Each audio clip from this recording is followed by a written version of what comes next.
Budget. Shot.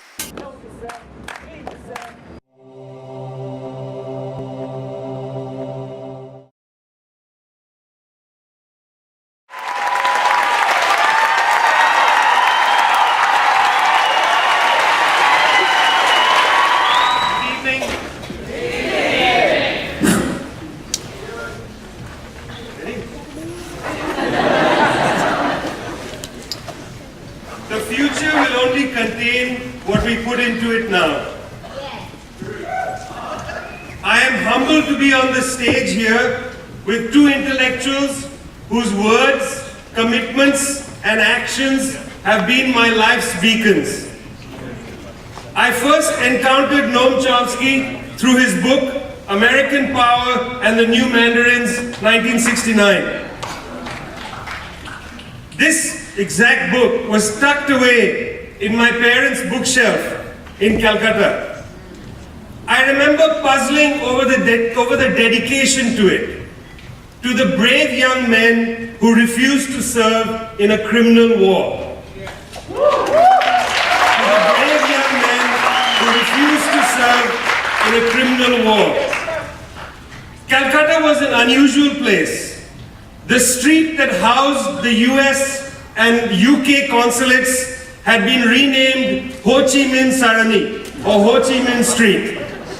And demonstrations were a regular feature there through the early 1970s. Chomsky's book was in solidarity with the Vietnamese. It was in solidarity with the US youth who refused to fight and who formed a detachment in the anti-war struggle. It was also in solidarity with those who stood on Chaurangi at the mouth of Ho Chi Minh Sarani chanting slogans against the war. It has been a long journey for me to read Chomsky on intellectuals who dance between the lure of complicity and the courage of commitment, to read Chomsky on US imperialism, to read Chomsky on the Middle East, to read Chomsky on East Timor, to read Chomsky on Yugoslavia. Like most of you, I learned my geography and ethics through the writings of Noam Chomsky. Thank you.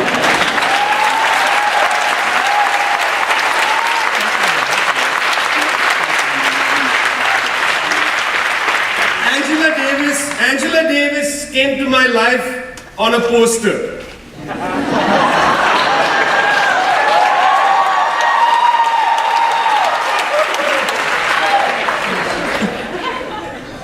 These were legion in the bookshops along Free School Street, alongside posters of Laila Khalid, Bruce Lee, Muhammad Ali, and yes, Blondie.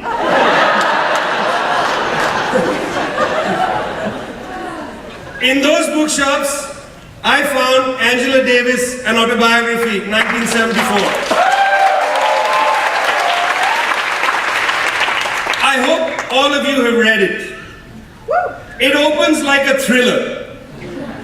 I believe I thanked her, but I'm not sure. And it ends with that great luminous line, but first the grass, the sun, and the people. Between these lines is the coming of age, of political age, of a courageous and dynamic intellectual. Out of the South, into the cauldrons of the 1960s, bringing the struggles for dignity into the heart of the struggles against capitalism. Drawing US movements into conversation and active solidarity with internationalism, with Cuba at the heart of it. Being imprisoned for her views. And this latter, this experience of imprisonment, driving Angela Davis to her formidable analysis of prisons and the prison industrial complex, to the creation, of course, of critical resistance, and to her most recent book, The Meaning of Freedom, whose meaning will certainly be a part of our conversation. The future will only contain what we put into it now. Our entry point is the bad side of history. the prisons and the wars, the smell of desolation and destruction. It is conventional wisdom to say that these matters, prisons and war, are irrational, and that if we only were able to make the correct arguments about them, good people in power would see the light and break down the jail walls, turn swords into plowshares. But history does not move on good arguments alone, and nor does it afford good people in high places the opportunity to simply turn history's wheel by their intentions. From Noam Chomsky, Angela Davis, and a legion of others, we have learned that in fact prisons and war are the rational extension of the system in which we live.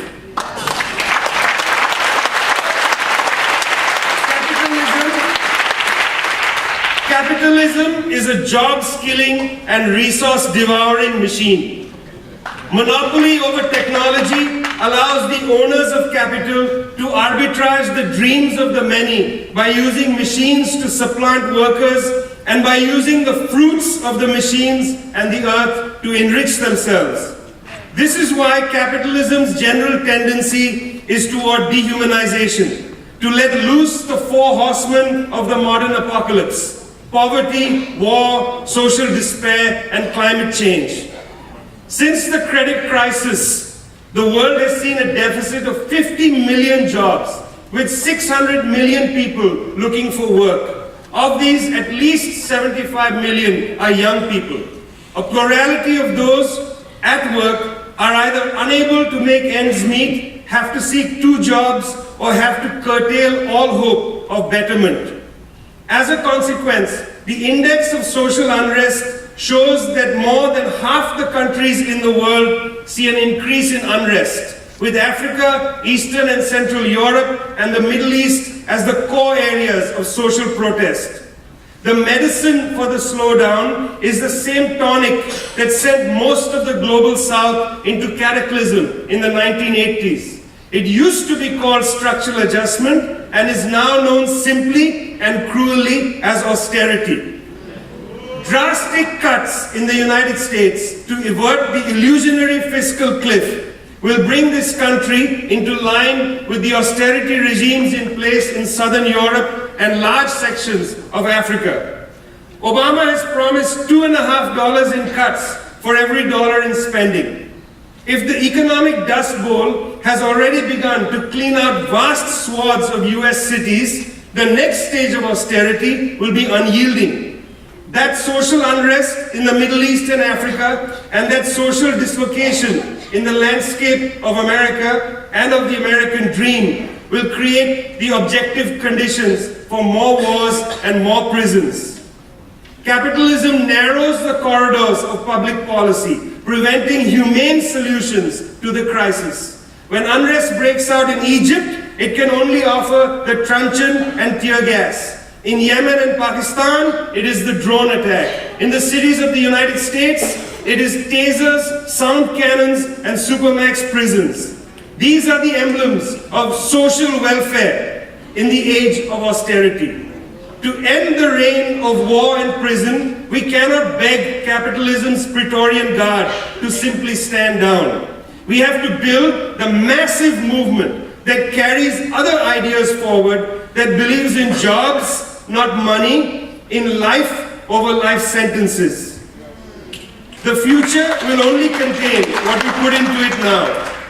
In her autobiography, Angela Davis mentions how at Brandeis she felt alien but found her community amongst the foreign students. One in particular gets mentioned, Lalit, a student from India. It was my friendship with Lalit, more than anything else, she writes, that helped me understand concretely the interconnectedness of the freedom struggles of peoples throughout the world. I'm not just reading this for you because it mentions India, although when I read the book, it really made my heart swell. An Indian was part of your political...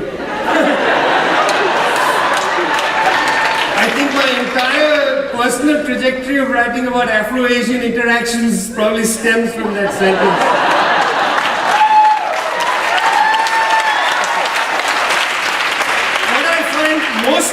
important here, other than the Indian bit, what I find most important here is the emphasis on friendship and on conversation, on building the social networks of trust through which we help each other gain confidence to act against systems that seem self-evident. It is never enough to passively learn the most important things. One has to learn them in community, as the learning becomes part of reinforcing community, and as the community gains confidence to challenge everything that works to break down our social bonds. Events such as these and organizations such as Critical Resistance, the City School and Black and Pink are a form of building community, of making sure that we are each given confidence to champion the world we believe in and the world we want to live in.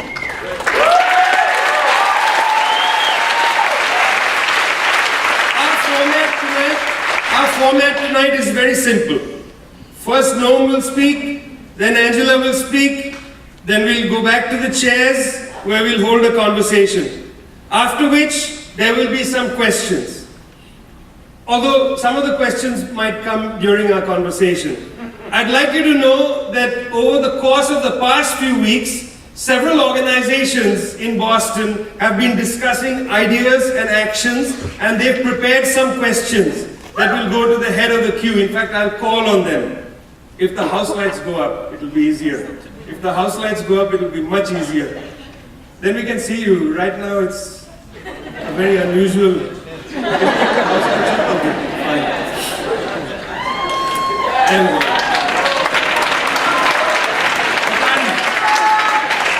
Okay. See, it's much better like this. Nice looking room.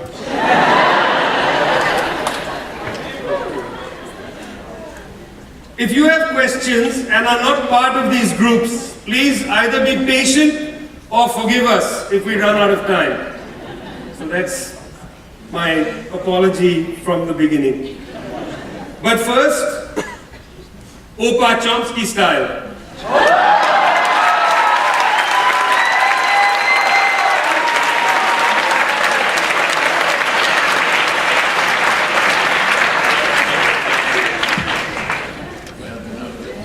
Everyone understands that. Emails I've gotten since that 22nd performance. Well, I'm glad to see that there are actually people here, not just recorded clapping. Rachel asked me to talk about a few topics, part of the general picture, important part of it. One is the criminalization industry. Second one related to it is the assault on the African-American population, colored population generally in the past generation, and a related matter of the racial strategies that have been devised and implemented to carry all this through. The obvious place to start is in the 1960s with the Civil Rights Movement and its iconic figure, Martin Luther King. When you listen to the oratory on Martin Luther King Day, I'm sure you've noticed it typically ends in 1963 with his I Have a Dream speech in Washington. But that's not where it ended for King. In fact, for him, that was just the bare beginning. He intended to go on and did go on, and immediately ran into a brick wall because he was beginning to deal with class issues and with issues in the North. So it's okay to condemn racist Alabama sheriffs, but not what happens around here, and not issues of class, which is what he turned to. As you know, I'm sure he was assassinated 5 years later when he was in Memphis supporting a strike of public service workers, sanitation workers, and on his way to lead a march which would bring about a poor people's movement, a march to Washington. Well, he did. He was killed. He gave another I Have a Dream speech the evening he was killed. He used his usual biblical rhetoric, said that he felt he was like Moses standing on a mountain. He could see the promised land. He knew he would never get there, but if you struggle on, you can get there. A world designed of peace and justice, nothing, solidarity among people, understanding. Poor white was killed. The word men are on about what's going on and why. So when you integrate through the fire places in the South, police departments, major civil rights struggles, others ended up in Washington. The marchers treated us Tennessee, blackface as well, Resurrection City. Then there's people who are suffering. So they're stayed there briefly. They security forces are taking our money. They're smashing it up in the middle of the night. They're taking out of town. We're letting that symbolic of, and we have to when you go on to look at the class issues, human rights issues. And if you looked at where we live up here, the maps, instead of election, the red and blue state. My comment, let me read his words at that time. The only thing he said is the name. It's necessary for us to realize that we've moved from the era of civil rights to the era of human rights, providing jobs, better housing, better education for the poor throughout the country. Privileged white America must recognize that justice for black people cannot be achieved without radical changes in the structure of our society. The comfortable, the entrenched, privileged cannot continue to taxes at the prospect of change in the status quo. We have moved to an era which must be an era of revolution. However, we see a great distinction between the reform movement and the revolutionary movement. We're called upon to raise certain questions about the basic structure of the whole society. Justice. Late 60s are still asking those questions. What happened afterwards was, complicated. Activism did continue with many victories carefully designed. So it 70s since continued. There was also an immediate backlash, very strong. Police discretion. Backlash to make arrests. Included dedicated efforts to go to the rich white dismantle the chiefs was higher in the rich white deal. The major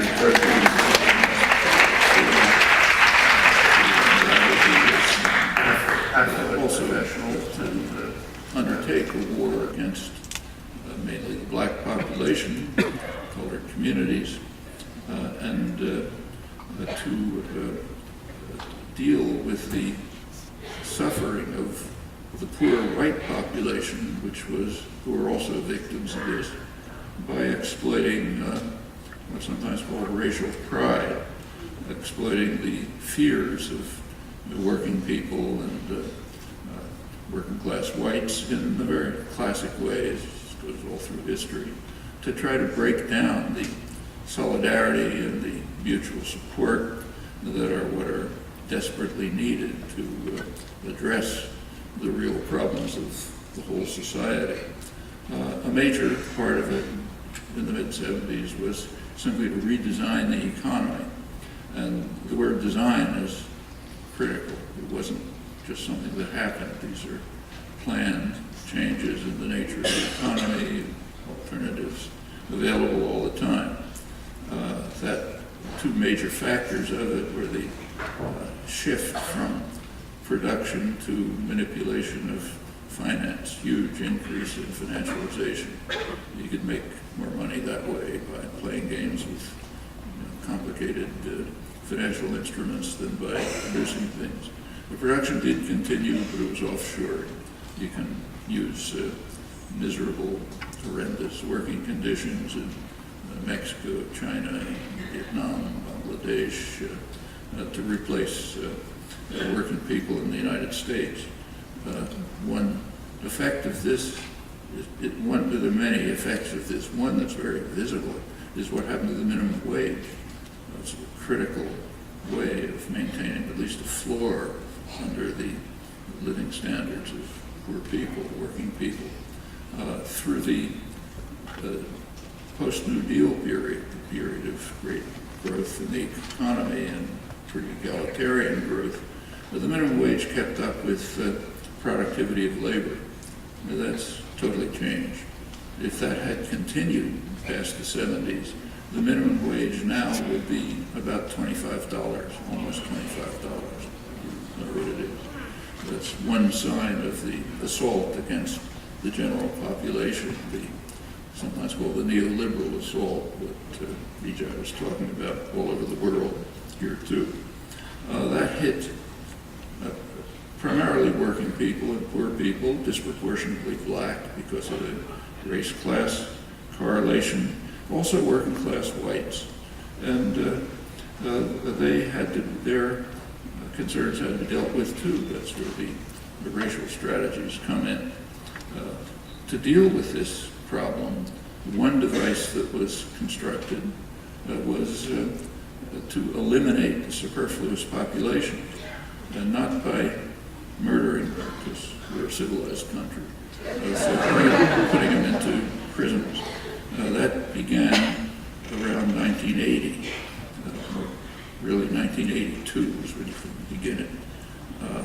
Or if you go back to that period, around 1980, the criminal population in the United States was, relative to population, was about the same as other industrial societies, a little on the high end. But now, as I'm sure you all know, it's out of sight, 10 times as high as comparable societies, in fact, higher than any society in the world proportionally to population, at least any society that has any data or statistics. So what happened? Well, what happened is that in 1982, Ronald Reagan instituted, he actually revitalized the drug war. Drug war goes way back. Nixon had revived it, but Nixon, who was the last liberal president, really, he revived it. That's not a joke.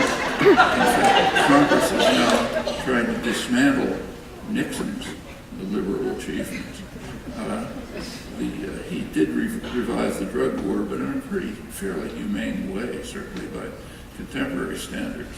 There was a component, a significant component, that dealt with prevention and treatment, the only things that worked.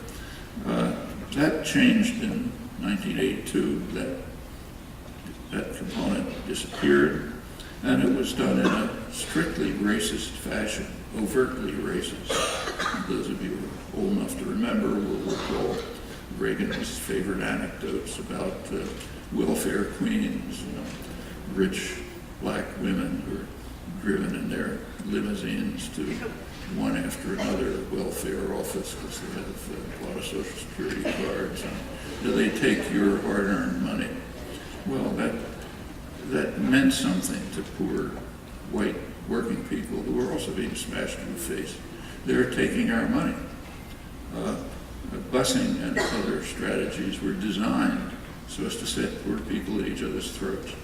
So if you take Boston, for example, which was typical, the suburbs, mostly white, fairly affluent, were not involved in busing. It was between South Boston Irish communities and black Roxbury, Dorchester communities. So that led to the feeling, understandable, not only are they taking away our money, they're taking away our communities. The integration programs were designed so that there would be nothing, there would be no understanding among the poor white people who were indeed being harmed about what's going on and why.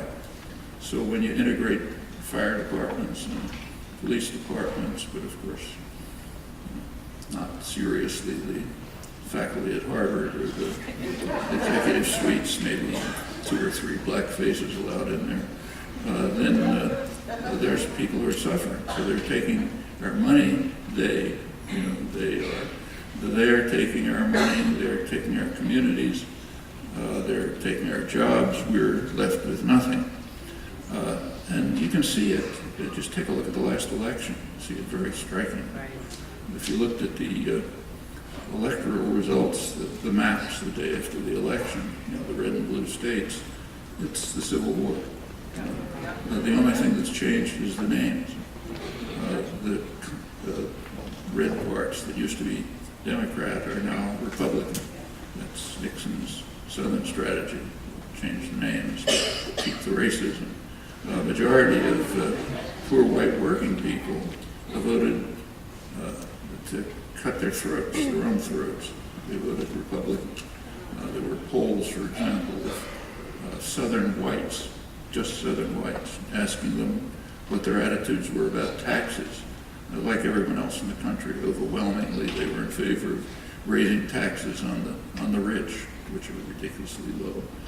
However, that same majority was in favor of Romney's tax plan. And it possibly is ignorance, or it possibly is just racism. Since he's on our side, going after them, we're going to favor his plan. Well, a lot of this stuff worked. It was played very effectively. Why 1982? Well, that's, as I said, when the drug war was started. And it was very specifically designed, carefully designed, so it would go after the African American population. That begins with police discretion. So where do you go to make arrests? Do you go to downtown slums, or do you go to the rich white suburbs? Actually, use of drugs is higher in the rich white suburbs. The major drug use is affluent professionals and white students, much higher than blacks. But the point isn't to go after drugs. The point is to fight a race war that goes on through prosecutorial discretion. Prosecutors have enormous latitude. They can decide what to do through the sentencing programs, which you can get huge sentences for having a tiny bit of crack in your possession, or for that matter, for having somebody you don't even know about putting something in your house. Tremendous sentence. On the other hand, for driving under the influence, alcohol, you get a couple of days. Alcohol, driving under the influence of alcohol is far more lethal than drugs. It kills way more people. And of course, all of it pales totally as compared with the major drug killer, tobacco. Tobacco is a monstrous killer. There's just an academic study that came out called the Tobacco Holocaust, which estimates that about 100 million people were killed by tobacco in the last century, and they estimate about 1 billion in the next century because it's expanding. It's a very profitable industry. It isn't criminalized, but strikingly, use of tobacco has been significantly modified. It's now pretty much a class issue. So if you go to a elite university, the students aren't smoking, but the staff are. And if you go to the nearby McDonald's, kids hanging around there without jobs, they're smoking. It became a class issue because of cultural changes in education. Just the kind of things that in fact are known to work. And if you happen to read the New York Times a couple of days ago, you might have noticed an interesting story.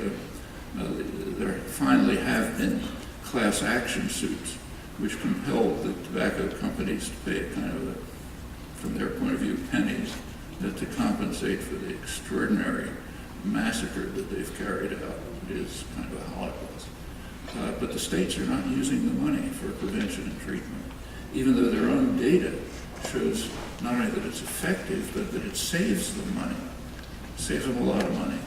It saves them, it's highly cost effective. The amount spent for prevention and treatment sharply reduces hospitalization costs, other costs, but it doesn't matter. That's not the kind of thing we do. the sentencing, the discretionary programs and the ridiculous sentences have created a black population which is stigmatized for life. You never get out of it. If you're an ex-felon, and a felon might mean some minor drug charge. If you're black, not if you're white, you're a felon forever. You can't get jobs. You can't get housing. That's thanks to Bill Clinton. One of his achievements was the one strike you're out policy. If you had any conviction, you're out of public housing. Even if you're suspected of it, you look like somebody who would be a criminal. So, no jobs, no food, can't get food stamps, can't vote. No relation to crime. He's supposed to drag me off stage by the neck. I have a grappling hook. Let me just say a word about the prison and the industrialization of crime part, which is quite interesting. But those of you who know any African-American history know that all of this is a reproduction of things that have happened before. For 250 years, there was literal slavery. Slavery was formally ended in the 1860s. It lasted for about 10 years. And then a new process was developed of criminalization of black life.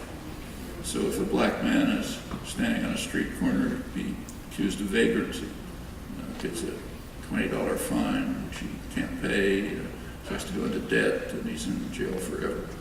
He ends up in the prisons. The prisons became a fantastic labor force, much better than a slave labor force.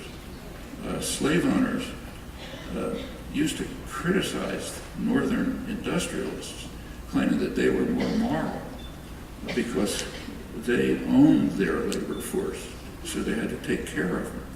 Like if you own a car, you take care of it. The northern industrialists just rented their labor force. If they didn't like them, they'd throw them out. Well, once you have the state maintaining the labor force, you don't have to, it's for the industrialists, it's free. We're familiar with the chain gangs, that's the agricultural part. But a large part of the American Industrial Revolution in the 19th century was based on this. Mining, steel plants, and so on. Huge labor force, criminalized labor force. But that went on almost to the Second World War, when it was necessary to have free labor, to work in the war plants, serve in the army, and so on. Then came about 20 years of substantial economic growth. A black man could get a job in an auto plant that was unionized in those days. He'd get pretty decent wages and buy a small house and send your kid to college, that kind of thing. Now that ended in the 70s for the reasons I mentioned. We go right back to criminalization. Now that's exactly what's done. There are now estimated about 1 million laborers in the prison system. They're working for a pittance, of course, but a perfect labor force. Textiles, furnishing, all kinds of things. Well, there's a way out of this, namely solidarity. In the 1930s, what happened was with the rise of the labor movement, there was black-white working class solidarity. People working together for something, broke down the racial barriers. That had happened in the 1890s, in fact, in the labor movement, also in the populist movement. But it was beaten back by violence and by racial strategies. We're now there again, but without the solidarity that has to be reconstructed. So to go back to Martin Luther King, if we're going to raise questions about the basic questions about the whole society and move from an era of reform to one of revolution, it's going to be necessary to address problems like these and to overcome the propaganda, to educate people about it, and recreate the kind of solidarity and mutual support that's essential for making any progress in the face of these kinds of permanent assaults.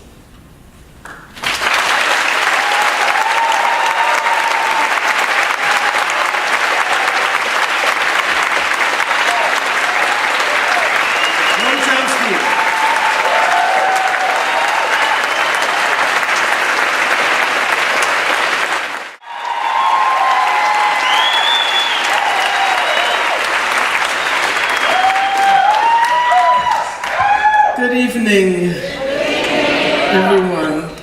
It is a real honor to be here this evening, especially since this is the first time I've had the opportunity to personally meet Noam Chomsky. I can't believe it, because I've been reading his books and listening to him on the radio and on CDs for I don't know how long. He actually is exactly the same as and 2 months ago, we both participated in the Russell Tribunal on Palestine.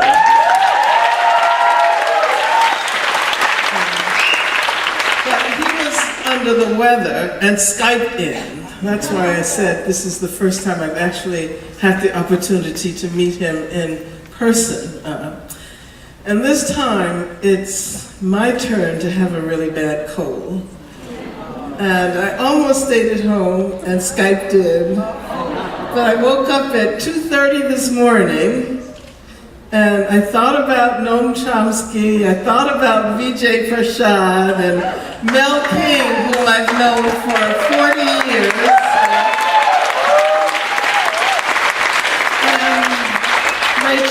Isaac and all the amazing people from Critical Resistance and the 2 other organizations that are co-sponsoring this benefit, the City School and Black and Pink.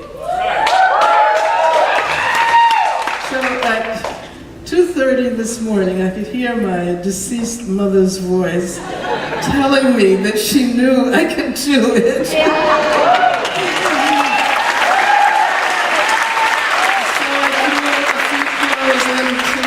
And headed for the airport, hoping that I would feel a little better. And so here I am, trying to offer you some ideas about radical futures and prospects for freedom.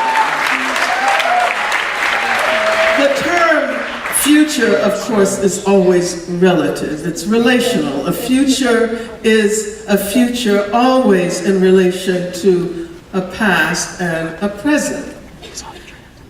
We are living a present today that in many ways was unimaginable as the future 20 years ago, or 30 or 40 years. And of course, when Obama was elected the first time, so many people said that they had never expected to witness the election of a Black president in their lifetimes. And then later, I suppose, many thought that it was unimaginable for a Black man to act like a president of the United States. But after all, that is what he is.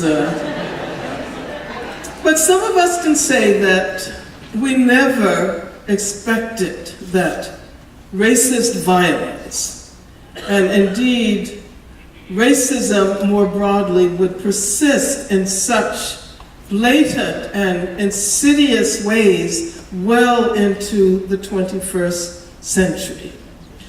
Once the mid-20th century freedom movement took hold, many of us expected that it was only a matter of time before we began to root out racism. When most of us try to imagine a future for ourselves, for our communities, for our worlds, we think about futures without violence, am I right? Yes. Without the violence of war, without the violence of occupation, without police violence, without school violence, without racist violence, without Islamophobic violence, without ableist violence, without homophobic violence, without sexist violence, without prison violence, which can only mean without prisons. And of course, without interpersonal violence, no more violence. Some 45 years ago, I remember being involved in a number of campaigns against racist police violence. And I believed then that progress would come in a much more obvious way. I believed that there was no way that the same kind of racist violence would persist 20, 30, 40 years later. And all of us, of course, remember the killing of Trayvon Martin earlier this year.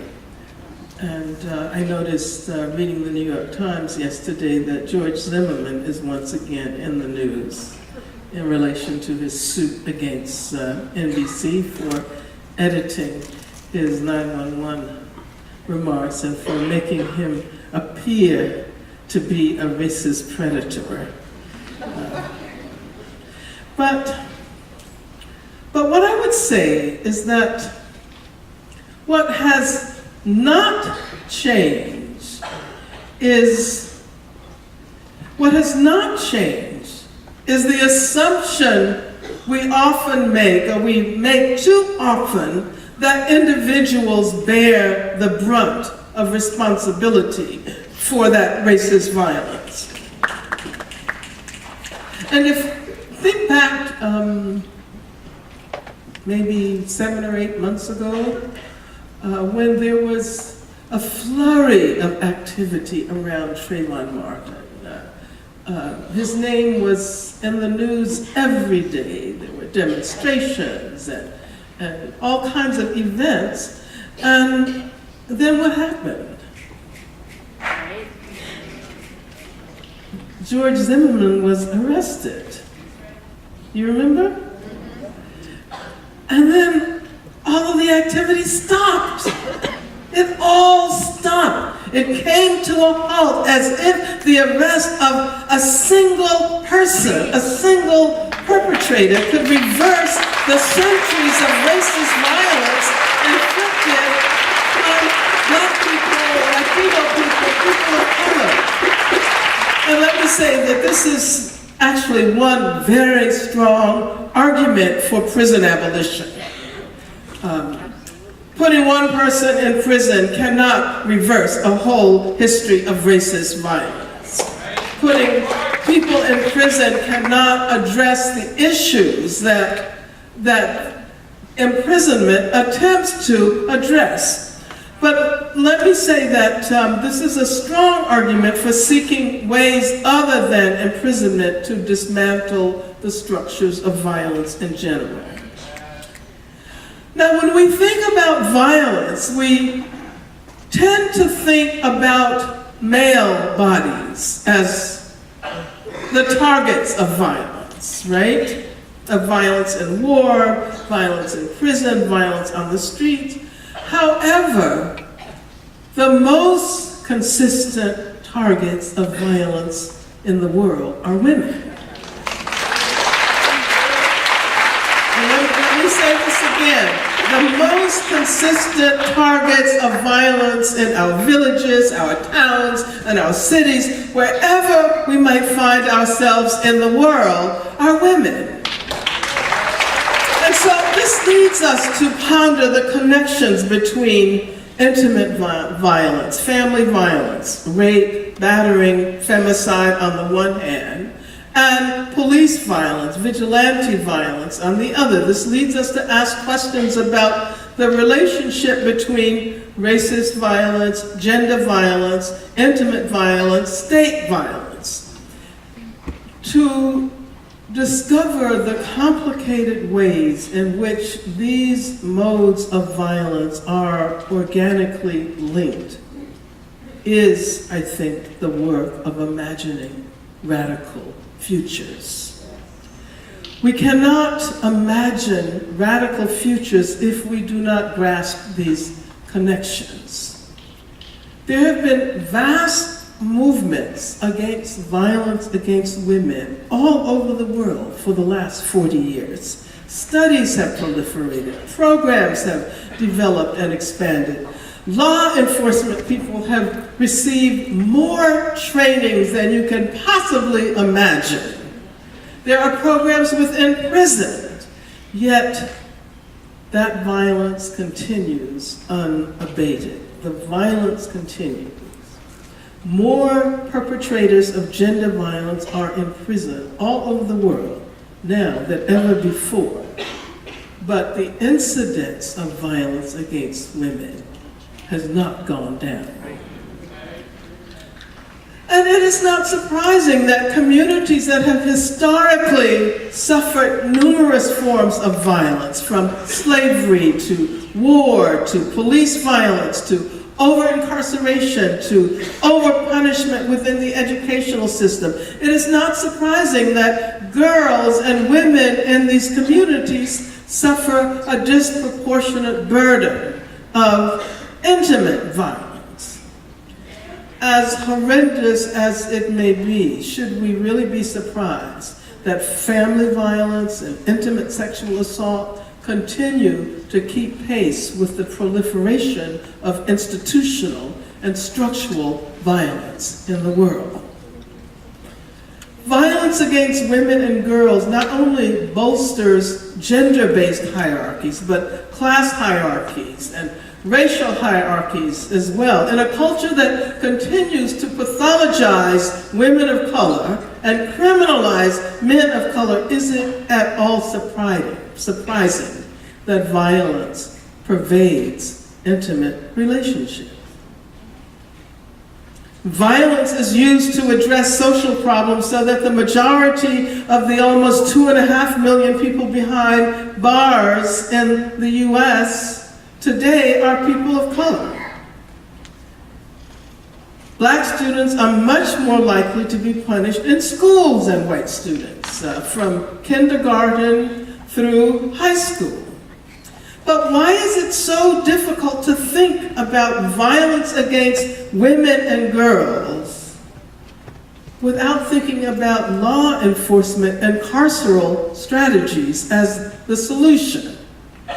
Of course, there is a relationship, but we tend to assume that that relationship should involve the incarceration of perpetrators. And this may be because we have no sense of the future.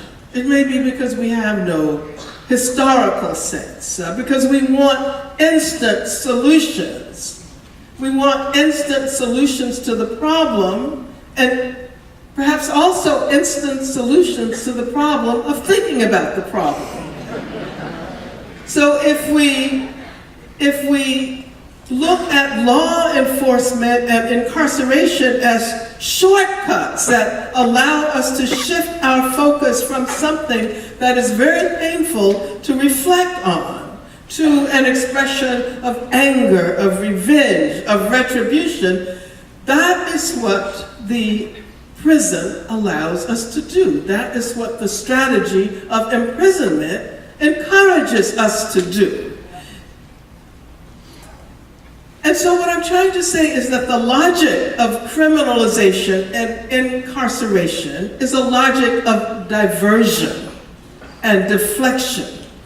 We have acquired the habit of shifting our focus to punishment rather than dwelling there at a very difficult place in order to eventually, hopefully, discover ways of eliminating violence, not simply punishing it with more violence and therefore reproducing this violence in myriad ways.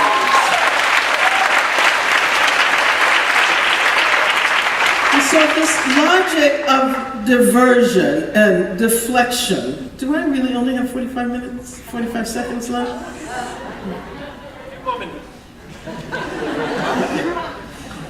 Okay, I just looked at my timer and now it says 33 seconds. I'm getting very anxious.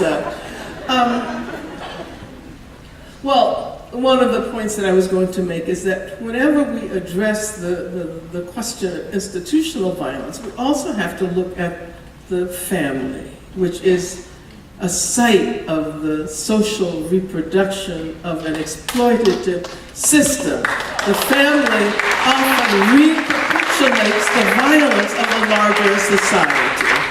The heteropatriarchal family is inconceivable without its role as a haven for violence against women and girls.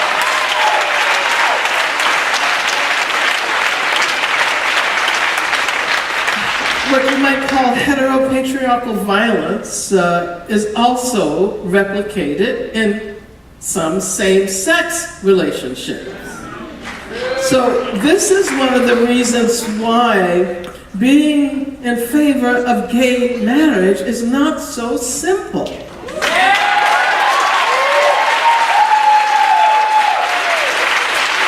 also have to ask the question, how do we challenge the structure of violence, the structure of marriage, of violence against women and children that is inherent in the family?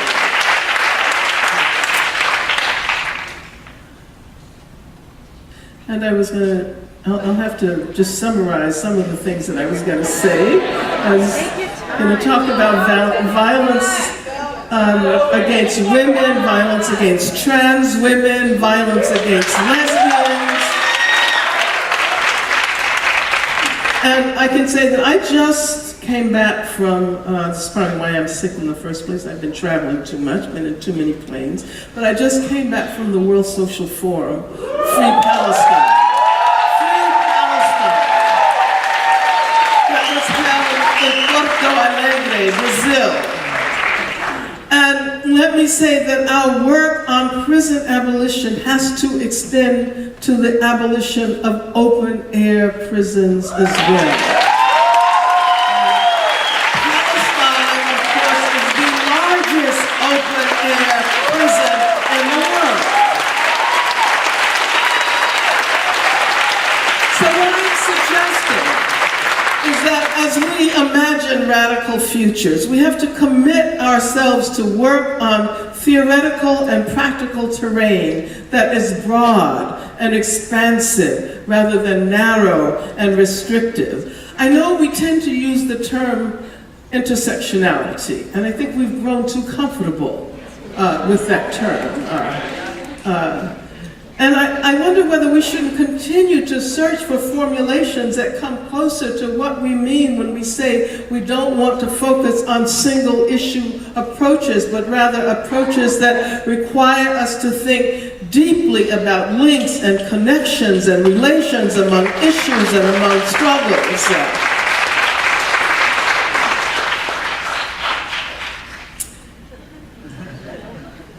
And one of the problems with the notion of intersexuality is that we often think of it as a point of crossing, as a point where axes cross each other.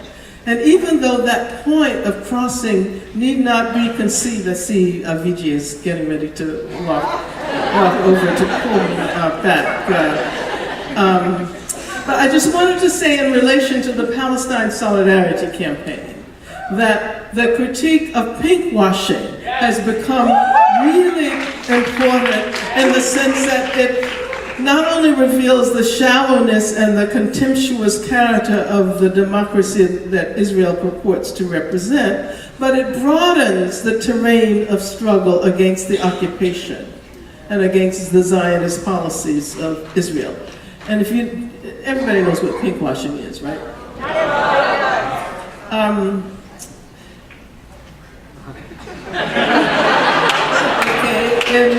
In two words, the representation of Israel as gay-friendly and as supporting women's rights. And so what we have to do is learn how to read the racism and violence that is covered up by this putative pro-gay and pro-feminist stance.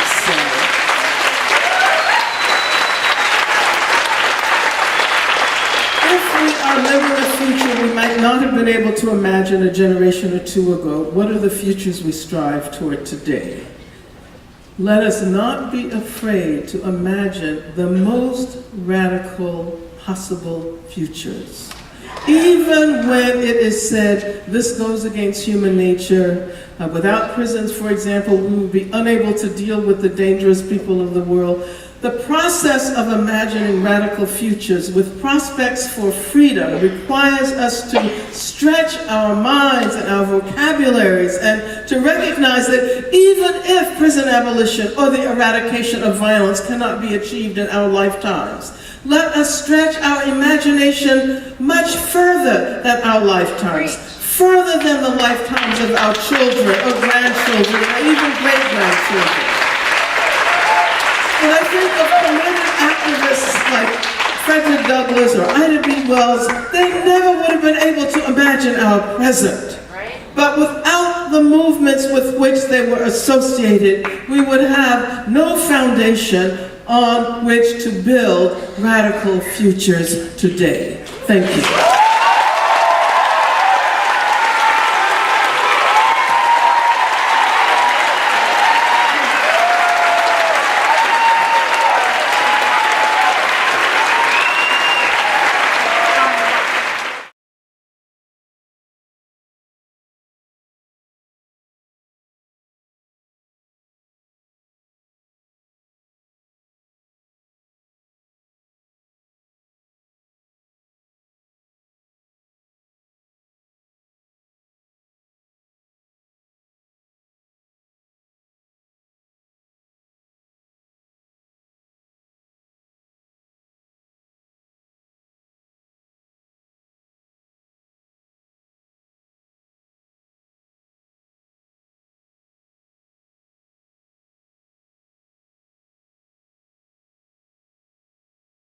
To read Chomsky on US imperialism, to read Chomsky on the Middle East, to read Chomsky on East Timor, to read Chomsky on Yugoslavia. Like most of you, I learned my geography and ethics through the writings of Noam Chomsky. Thank you.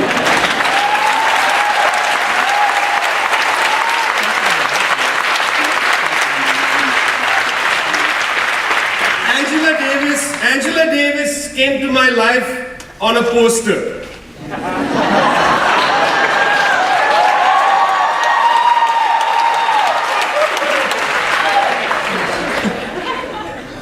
These were legion in the bookshops along Free School Street, alongside posters of Laila Khalid, Bruce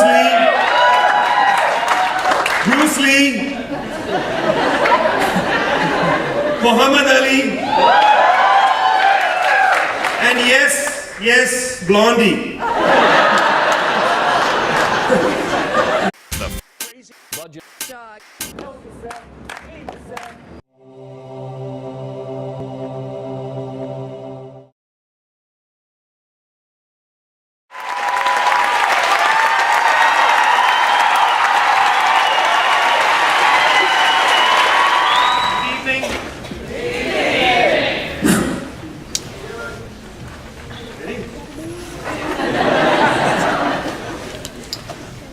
The future will only contain what we put into it now. I am humbled to be on the stage here with two intellectuals whose words, commitments, and actions have been my life's beacons. I first encountered Noam Chomsky through his book, American Power and the New Mandarins, 1969.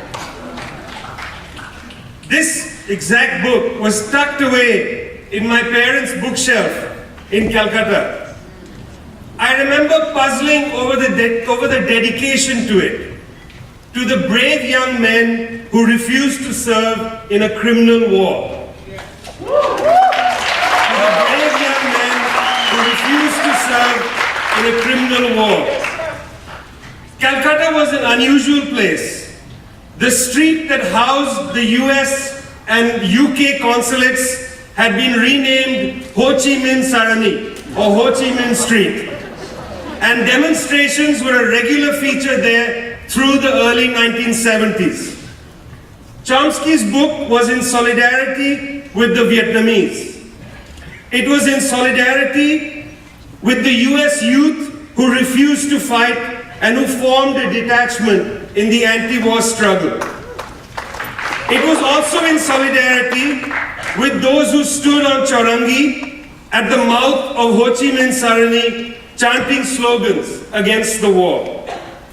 It has been a long journey for me to read Chomsky on intellectuals who dance between the lure of complicity and the courage of commitment. In those bookshops, I found Angela Davis, An Autobiography, 1974. I hope all of you have read it. It opens like a thriller. I believe I thanked her, but I'm not sure. And it ends with that great luminous line, but first the grass, the sun, and the people. Between these lines is the coming of age, of political age, of a courageous and dynamic intellectual. Out of the South, into the cauldrons of the 1960s, bringing the struggles for dignity into the heart of the struggles against capitalism, drawing US movements into conversation and active solidarity with internationalism, with Cuba at the heart of it, being imprisoned for her views, and this latter, this experience of imprisonment, driving Angela Davis to her formidable analysis of prisons and the prison industrial complex, to the creation, of course, of critical resistance, and to her most recent book, The Meaning of Freedom, whose meaning will certainly be a part of our conversation. The future will only contain what we put into it now. Our entry point is the bad side of history, the prisons and the wars, the smell of desolation and destruction. It is conventional wisdom to say that these matters, prisons and war, are irrational, and that if we only were able to make the correct arguments about them, good people in power would see the light and break down the jail walls, turn swords into plowshares. But history does not move on good arguments alone. And nor does it afford good people in high places the opportunity to simply turn history's wheel by their intentions. From Noam Chomsky, Angela Davis, and a legion of